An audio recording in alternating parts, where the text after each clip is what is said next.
반갑습니다. 타임 레버리지 시간을 들여 막대한 시기로 치환합니다. 벌써 연휴가 끝이 났죠? 그럼에도 불구하고 오늘 내일까지 쉬시는 분들도 계실 것 같은데요. 좋은 하루 보내셨으면 좋겠고요. 일하시는 분들도 같이 화이팅 했으면 좋겠습니다. 정직, 성실, 겸손, 초심 다지면서 우리도 꾸준하게 성장해 보시죠.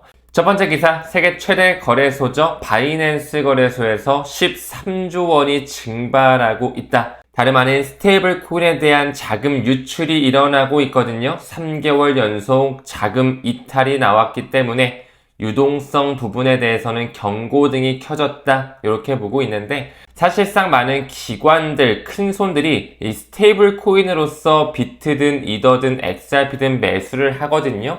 근데 이 스테이블 코인에 대한 자금이 유출됐다라는 건 매수 여력이 감소됐다, 악재로 볼 수가 있겠죠? 많은 전문가들은 이 원인 자체를 글로벌 불확실성, 트럼프가 주범이 되겠죠? 또한 지정학적 긴장에 대한 고조, 이런 부분이 지금 기관들이 조금씩 손을 빼는 부분에 있어서 원인이 될 것이다. 이렇게 좀 이야기를 하고 있습니다. 정말 시장도 좋지 않은데 자꾸 이런 좋지 않은 움직임들과 기사거리가 쏟아지다 보니까 많은 개인 투자자들은 더더욱 공포 심리를 느낄 수밖에 없을 것 같습니다. 이와 더불어서 코인베이스 프리미엄 지표 바이낸스와의 비교를 통해서 기관의 움직임을 나타내는 것이었죠. 지금 거의 33일 연속 마이너스를 보여주고 있다. 초록색이 아니라 이 밑에 빨간색이 지금 계속 빗금이 칠해져 있잖아요.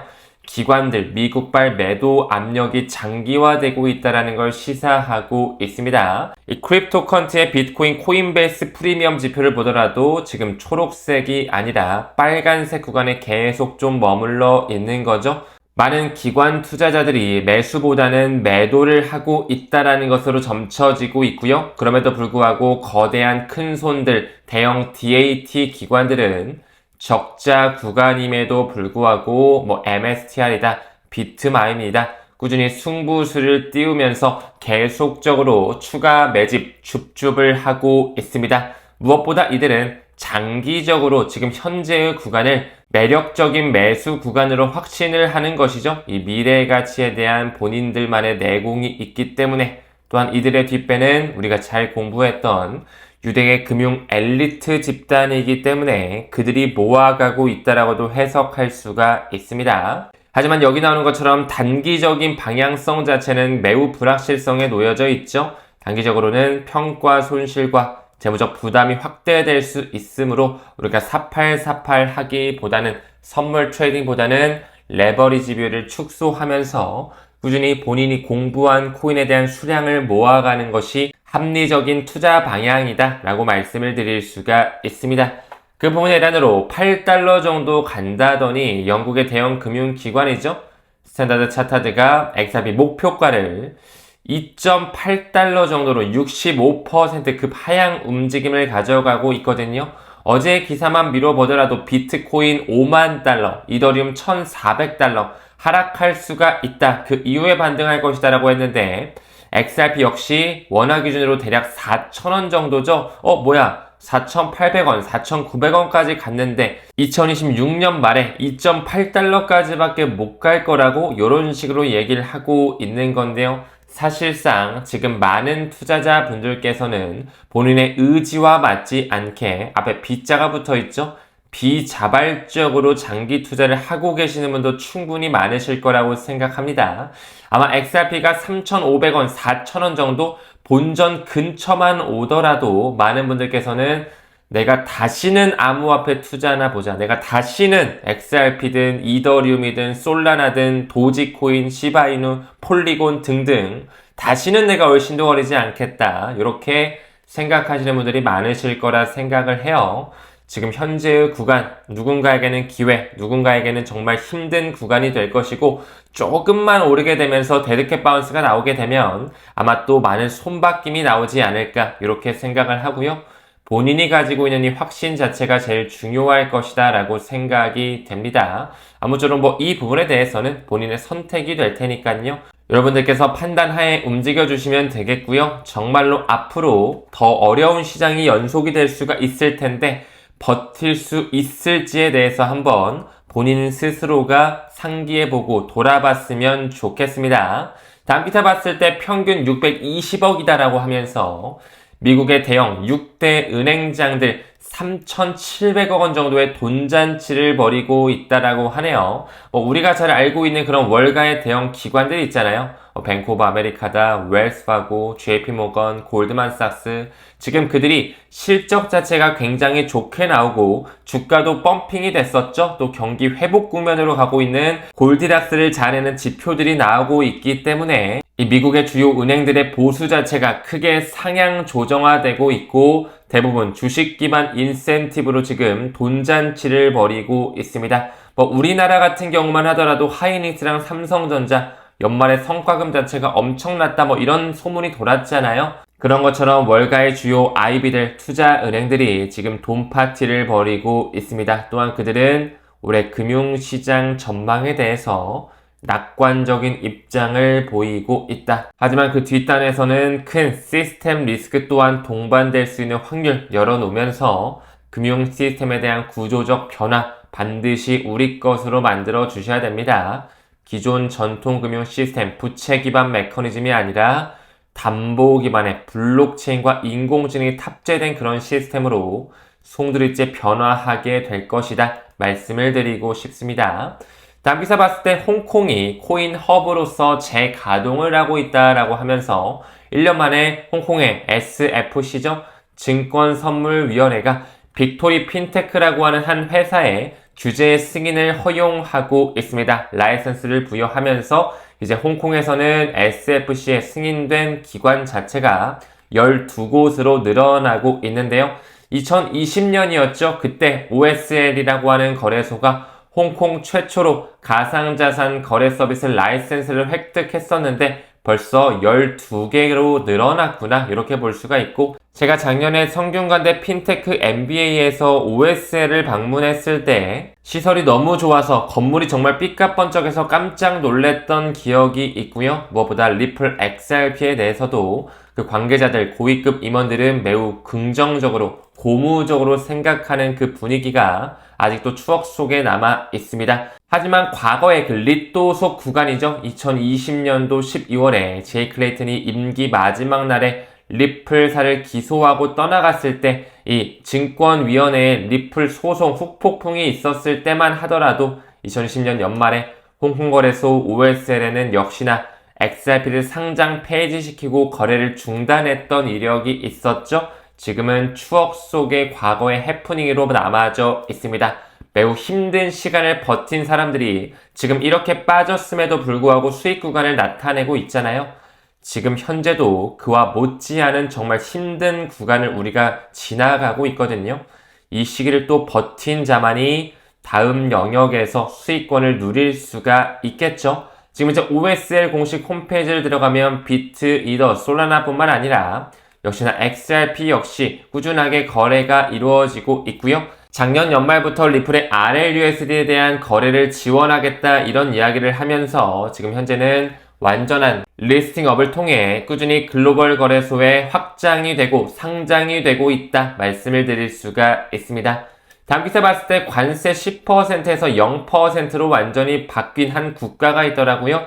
바로 나입 부켈레가 이끌고 있는 엘살바도르 무관세로서 맞손을 잡았다 이렇게 얘기를 하는데 이제 미국이 라틴 아메리카의 경제 통합에 새로운 청사진을 그리고 있다 이렇게도 해석을 할 수가 있고요.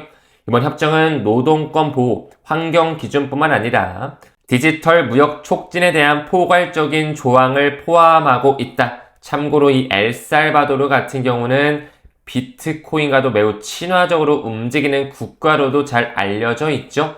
경제 협력과 투자 환경을 강화하는 데 초점을 두고 있다는 거 뭔가 그들끼리의 꿍꿍이가 있을 수 있지 않을까 이렇게도 느껴지는 것 같습니다. 작년 연말만 하더라도 엘살바도르가 약 1000개 정도의 비트코인을 추가 매수하면서 이 IMF에 대한 제재가 있었음에도 불구하고 그들이 꾸준히 비트코인에 대한 매수를 고수하고 있었죠. 총 보유량 7474, 약 7,500여 개 정도를 모아가고 있었고 지금 벌써 국가 단위의 순위를 보더라도 탑10 안에 엘살바도르가 들어와 있습니다. 한 7,500여 개 정도 좀 안 되는 수량 가지고 있고, 지금 이제 미국 같은 경우는 33만 개 조금 안 되는 수량 가지고 있죠. 프린스 그룹이 가지고 있었던 그 비트코인을 압류하면서 크게 비트코인 수량을 쟁여두고 있습니다. 아무쪼록 그들끼리 무관세로서 손을 잡았다라는 거. 조만간 펼쳐질 미 법원에서 어떻게 트럼프의 관세에 대한 판결을 내릴지도 면밀하게 살펴봤으면 좋겠습니다. 다음 기사 봤을 때 태어나면 $1,000를 주겠다라고 하는 트럼프의 후원금 정책이 있었죠. 크라켄과 손을 잡으면서 트럼프 계좌에 후원을 하고 있습니다. 트럼프는 올해 이 와이오밍주에서 태어나는 모든 신생아들에게 트럼프 계좌에 대한 후원금을 지원하기로 했다. 이렇게 얘기하고 있는데요. 어쩌면 디지털 자산으로도 줄 수가 있겠구나. 이렇게도 실마리를 풀 수가 있을 것 같고요. 트럼프가 하는 정책 중에 굉장히 좀 좋은 정책이 이런 정책이지 않을까 생각이 드는 것 같습니다. 이번에 저희 누나가 조카를 낳아서 이제 한 2달 정도 됐는데 저한테 물어보더라고요. 지금 좀 리플을 사도 될까? 이런 식의 질문을 가족분들께서도 많이 주시는데 제가 그랬습니다. 이제 막 태어난 조카에게 한 달에 10만원씩 초등학생 들어갈 때까지만 그냥 적립식으로 XRP 10만원씩만 사봐라.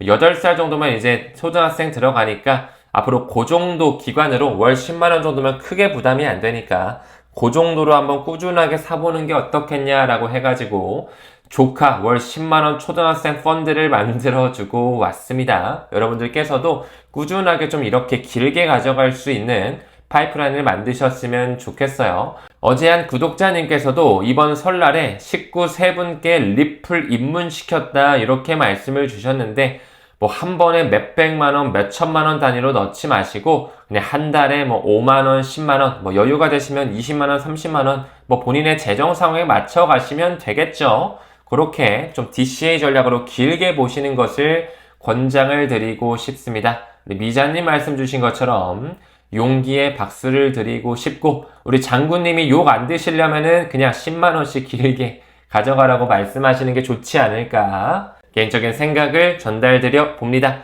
아무쪼록 잠깐만이 샜는데요. 이 크라켄이 올해 이 와이오밍주에서 태어나는 모든 신생아를 지원하겠다 이런 스탠스를 펼치고 있는데 미국에서 텍사스 못지않게 굉장히 친크립토적으로 움직이는 주가 또 와이오밍 주거든요. 얼마 전이었죠. 7개 블록체인 위에서 이 주정부 자체적으로 지원하는 스테이블 코인을 도입하겠다 이런 얘기를 하면서 와이오밍주 자체적인 스테이블 코인 FRNT라고 하는 티커가 급부상했었죠. 어떤 블록체인을 지원하는지 봤더니 아비트럼, 아발란체, 이더리움 레이어2의 베이스, 이더리움, 옵티미즘, 폴리곤, 솔라나까지 지원을 하고 있구나. 미국의 주정부 단위에서 채택이 되고 있다는 것 매우 범상치 않은 블록체인이다 라고 볼 수가 있겠죠. 또한 최근에는 ISO 20021을 준수하는 헤데라 네트워크까지 출시를 하면서 조금씩 저변을 확대시키고 있습니다. 머지않은 시점 XRP 레저라든지 스텔라 네트워크에도 충분히 들어올 수 있지 않을까 이런 개인적인 생각도 공유드려 봅니다.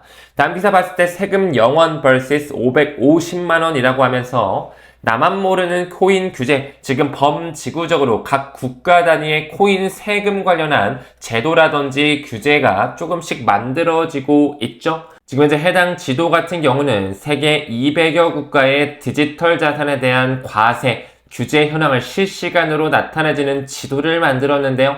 지금 많이들 이렇게 초록색으로 보이잖아요. 이 초록색 같은 경우는 리걸, 합법적인 영역에서 진행이 되고 있다. 여기 빨간색 같은 경우가 일리걸, 불법적인 영역에서 아직까지도 암호화폐를 폰지 사기 취급을 하는 것이죠. 그리고 알려지지 않은 이런 회색 지대도 조금은 남아 있습니다. 조금 더 크게 볼까요? 지금 여기 작게 보이는 대한민국 같은 경우도 초록색으로 칠해져 있는 게 보이시죠? 우리나라에서 뭐 암호화폐 투자하는 것 자체가 불법은 아니잖아요. 이제 세금에 대한 이슈도 조금씩 만들어지고 있는데 내년부터 부과한다라고요? 아직 투자자 보호도 제대로 못하면서 아직 가이드라인조차도 없으면서 내년부터 세금을 걷는다? 글쎄요, 시기상조이지 않을까? 여전히 이렇게 좀 생각을 하고 있습니다. 아무쪼록 시간이 지남에 따라서 점점 더 이런 국가 단위의 공조 시스템을 만들어질 것 같은데요. 시결을 길게 보면서 우리가 투자하고 있는 XRP를 필두로 한 글로벌 메이저 코인 수량에 집중하자 한 번 더 강조를 드리겠습니다. 무엇보다 지금 대한민국에서도 규제가 워낙 불확실성하다 보니까 많이들 두바이나 홍콩 아니면 싱가포르 쪽으로 많이들 이전하고 계시거든요. 정말 하루빨리 우리나라에서도 투자자 보호뿐만 아니라 알맞은 법과 정책을 좀 만들어줘야 되지 않을까, 이런 개인적인 바람을 공유 드리면서 금일 영상은 여기서 마무리 짓도록 하겠습니다. 모두 건강한 목요일 보내시길 바라겠고요. 오늘도 끝까지 시청해주심에 대단히 고맙습니다. 우리는 모든 면에서 점점 더 좋아지고 있습니다. 감사합니다. 성투합시다.